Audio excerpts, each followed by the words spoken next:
بسم اللہ الرحمن الرحیم۔ آصف محمود کا محبتوں بھرا سلام قبول کیجیے۔ عصر کا وقت ہوگا، بعض روایات کے مطابق فجر کے وقت نماز کے لیے صفیں درست ہو رہی ہوں گی اور اچانک حضرت عیسیٰ علیہ السلام دو فرشتوں کے کندھوں پر ہاتھ رکھ کر سفید مینار پر اتر آئیں گے۔ وہ زرد رنگ کی دو چادروں میں ملبوس ہوں گے اور ان کے بالوں سے پانی کے قطرے ٹپک رہے ہوں گے۔ یہ مسلمانوں اور عیسائیوں کا مشترکہ عقیدہ ہے، لیکن یہ عقیدہ ہمارا موضوع نہیں۔ ہمارا موضوع حضرت عیسیٰ کا دنیا میں تشریف لانے کے بعد عام لوگوں کے ساتھ پہلا مکالمہ ہے۔ حضرت عیسیٰ علیہ السلام جامعہ امیہ میں موجود لوگوں کو حکم دیں گے، سیڑھی کا بندوبست کرو، میں مینار سے نیچے اترنا چاہتا ہوں۔ لوگ یہ مطالبہ سن کر ہنسیں گے اور عرض کریں گے، حضور آپ آسمان سے زمین پر تشریف لے آئے، لیکن آپ کو مینار سے اترنے کے لیے سیڑھی چاہیے، کیا یہ عجیب بات نہیں؟ حضرت عیسیٰ علیہ السلام جواب دیں گے، میں اس وقت عالم اسباب میں کھڑا ہوں اور عالم اسباب میں آپ ہوں یا میں، ہم سب اسباب کے محتاج ہیں۔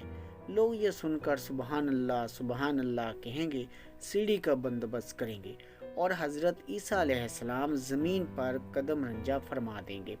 امام مہدی علیہ السلام کے اقتدار میں سنت محمدی صلی اللہ علیہ وسلم کے مطابق نماز ادا کریں گے اور دجال کے مقابلے کے لیے کھڑے ہو جائیں گے۔ میں نے کتابوں میں یہ واقعہ پڑھا تو عالم اسباب کی ساری تھیوری سمجھ آ گئی۔ ہم مسلمان خوفناک حد تک ذہنی، نفسیاتی، روحانی مغالطے کا شکار ہیں۔ ہم پوری زندگی روحانی معجزوں کا انتظار کرتے رہتے ہیں اور اس انتظار میں یہ تک فراموش کر بیٹھے کہ حضرت عیسیٰ علیہ السلام کلیم اللہ تھے۔ وہ اپنے عصا سے سمندر کو دو حصوں میں تقسیم کر دیتے تھے، لیکن وہ بھی اپنی امت کے لیے عالم اسباب کے تقاضے نرم نہ کر سکے۔ حضرت عیسیٰ علیہ السلام مردوں کو زندہ کر دیتے تھے، لیکن وہ اور ان کے ساتھی رومن امپائر کے اسباب کا مقابلہ نہ کر سکے۔ اور نبی اکرم صلی اللہ علیہ وسلم اللہ تعالیٰ کے آخری اور محبوب ترین نبی ہیں، لیکن انہیں بھی عالم اسباب میں تلوار، گھوڑے، ذرہ بختر، اونٹ، پانی، خوراک اور لباس کا بندوبست کرنا پڑا۔ یہ بھی اپنا دفاع کرتے رہے، یہ بھی جنگ لڑتے رہے اور یہ بھی پیٹ پر دو دو پتھر باندھتے رہے۔ انہیں بھی ساتھیوں اور دوستوں، بھائیوں، ہجرتوں، معاہدوں کی جوڑ توڑ کی اور معاش کی ضرورت پڑتی رہی۔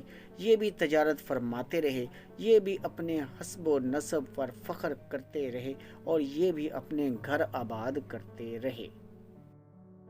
آپ کسی دن فرقہ اور مسلک کی اینک اتار کر سیرت پاک کا مطالعہ کیجیے۔ آپ یہ دیکھ کر حیران رہ جائیں گے کہ ہمارے پاک نبی صلی اللہ علیہ وسلم نے پوری زندگی کوئی سب اسٹینڈرڈ چیز استعمال نہیں کی۔